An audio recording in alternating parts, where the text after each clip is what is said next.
Hey everyone, as mentioned on the daily financial news, we have our newest expert to come back to talk to us every Sunday. How you doing, Laura? Hi, I'm doing great. Oh man, thank you very much for being a part of the channel. They already love you, and it's only our first real week together.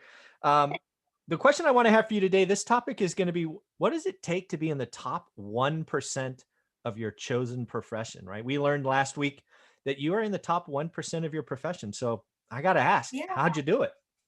Yeah.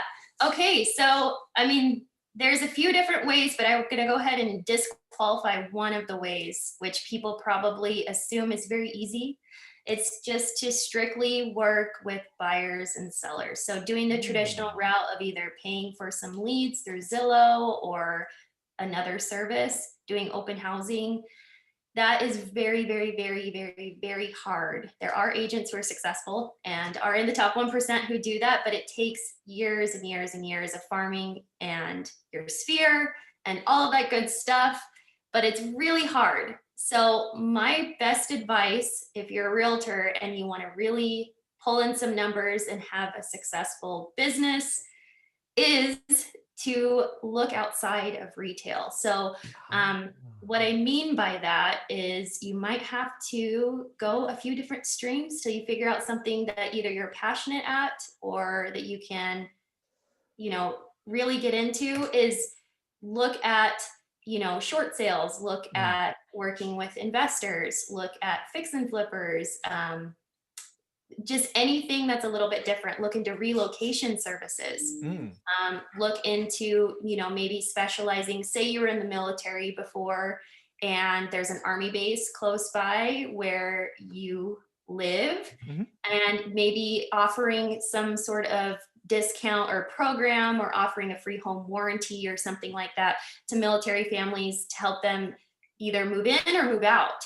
So Wow. you have to kind of get a little bit creative and really find, it's like truly finding a niche in the business that isn't there, and you'll be surprised at how easily and quickly your business grows. Wow. So that would be, you have to be a little bit creative. So going ultra traditional, you're just going to be constantly, constantly, constantly trying to find your next buyer or seller Yeah. without having them come to you. So if you can kind of create something where people come to you a little bit more, Yeah. is key in my opinion, because you're going to be super busy being in that 1%, that you're not going to have that much time to be out open housing, Yeah. communicating with, wearing your realtor name tag in the grocery store and talking to people behind you, like all those tips and tricks that they tell you in school. It really doesn't work Yeah. that well, Yeah. So, yeah, being Ah, an expert in something or finding a niche is my. wow. So there's a lot of gold in this, even if you're not in the real estate business. That I just want to kind of summarize, right? I sold software for Mhm, 30 years, right? And it's kind of the same thing, right? mhm. When I think about real estate agents, right, it is the open house. It's the baking cookies, and I'm not trying to be mean Yeah, or derogatory. It's just what I was raised. That's what realtors do. But yeah. what you're highlighting is if you want to be in the 1%, do you want to swim in that lane with 1,000 other fish? Mhm, Or do you want to take just a little bit of time, find another stream or another area, you called it a niche, mhm. and become that person, that guy, that woman that does that? That's pretty awesome. I mean, I hope new realtors or anybody's out there, even investors are listening to that because that's awesome. Yeah, yeah. It's one of the biggest keys to success, and it helps you not be so much of a chaser and having people come to you Not be a because you're. chaser. I like that. Yeah, it's hard to chase people because it's when you're chasing people. I've done that. Mhm.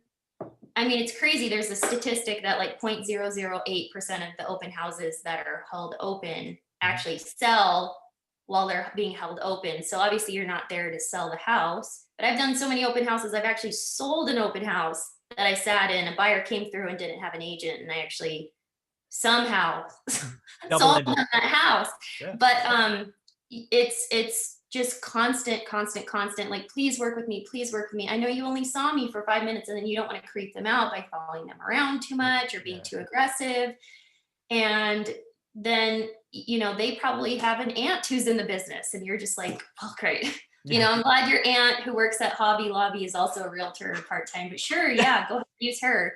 Like, let's not use me. Sure, go ahead. Yeah. So it's really hard to be like, just, it's like a rat race to get people to want to use you. But Yeah. if you create something to where you're like, okay, this girl knows short sales, I need to refer a client, then you'll start having other realtors who don't know what they're doing sending them to you. Yeah. And that's crazy too, because you're just like, wow, great, now I'm the short sale girl. Or you can do something, like what I talked about with like the military base, with like a relocation either to or from the base. And then you're going to have, people coming into town, they're coming, and you can get them set up, or, they're leaving. It's a great thing, and it's Mhm. easy. Yeah. And the other thing that you've said without saying it is when you focus on this new lane or niche or whatever you want to call it, you're really setting yourself up for repeat business, Right. Right. Yeah. right?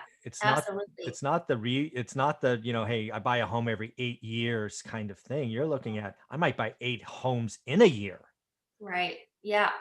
Yep. And that's a hard thing too, is like, if you go after retail only, Yeah. it's like a crazy statistic. Again, here I am with statistics, but it's like 60% of buyers forget their realtor's name after Mm. a year. So the amount of follow up and like, happy 1 year anniversary, here's how much your house is worth, like, Mm. congratulations, I'm going to send cookies to you on your 1 year anniversary. To have them be in that perfect window of time, which there's in sales, it's always that perfect window. You can be top of mind for them for 8 years, but if you miss that month where they were deciding to sell their house, guess what? They sold their house with someone else, and you're gone. Yeah.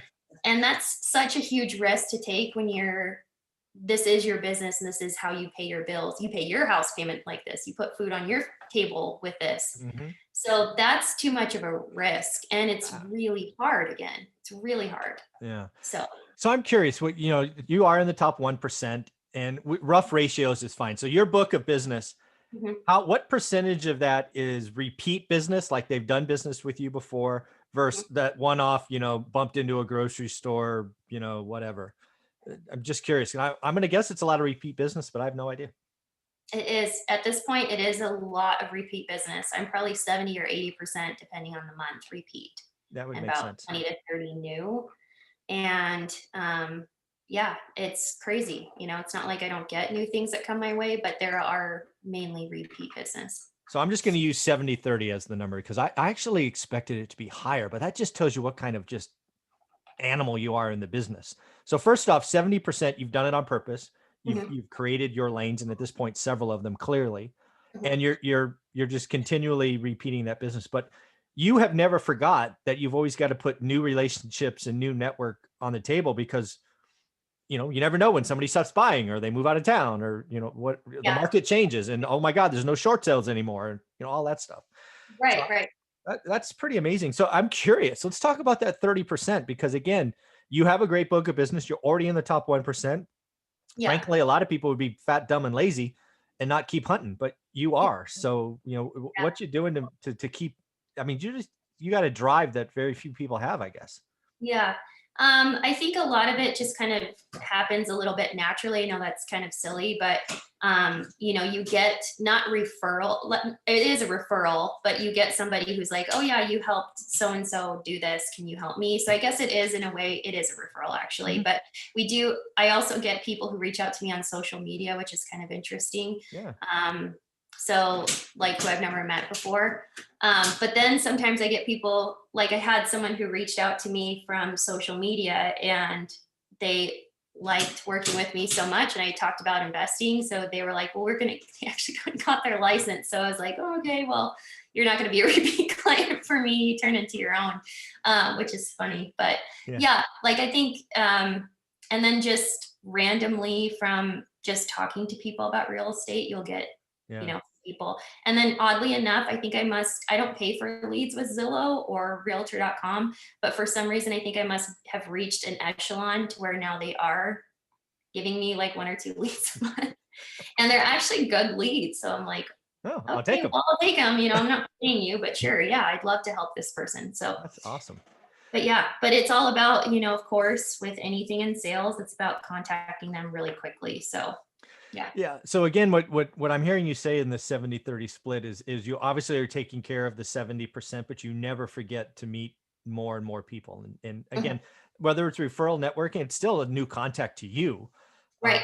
And it frankly, that's one thing I think real estate agents should understand is investors who do several transactions a year, we kind Mhm. of we kind of float in the same circle with other investors who do multiple transactions a year. Yes. And Yes. when we find a rock star or that person, man, we share, right? Right. So, Right. I actually did get tapped into an office, and they've had quite a few other investors who come into there, and I've been able to pick up 3 other investors from just listing their properties. I'm not in that office, but they must talk about me. mhm, And then I actually got to help even one of the investors' parents sell a vacation home. And I'm like, oh, that's cool. So you guys actually like me enough that you'll refer me to mom and dad too, which yeah, is saying something. So I yeah, was that's like, next wow, level. that's great. Yeah. So that actually made me feel that was probably from investor to investors, always flattering, but from investor to mom and dad, I was like, wow, Mm, thank you. That like made me a little bit like emotional. I was like, wow, you actually trust me with mom. That's nice. So that is yeah. awesome. That is awesome. So again, what I'm hearing to be in the top 1% is you you actually never get fat, dumb, and lazy. You just keep working the system. You take care of your unique lane. I thought that was awesome. You get out of the 1,000 people going that direction. You find your own lane. You always keep networking. Always keep talking. Um, it's rather simple formula actually, but not a lot of people do it. Yeah. And it's, I mean, there's definitely ups and downs. Like you said, you might have an investor who all of a sudden is like, I'm out of fixing and flipping, which I actually had one this year who did that. And I was like, oh man, we were, cruising 2 a month. Hmm.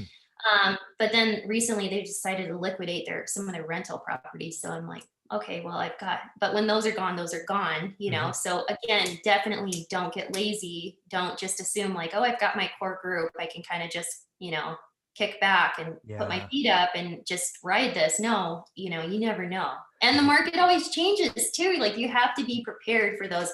I know this, I've got a lot of people fixing and flipping right now because it's crazy, Yeah.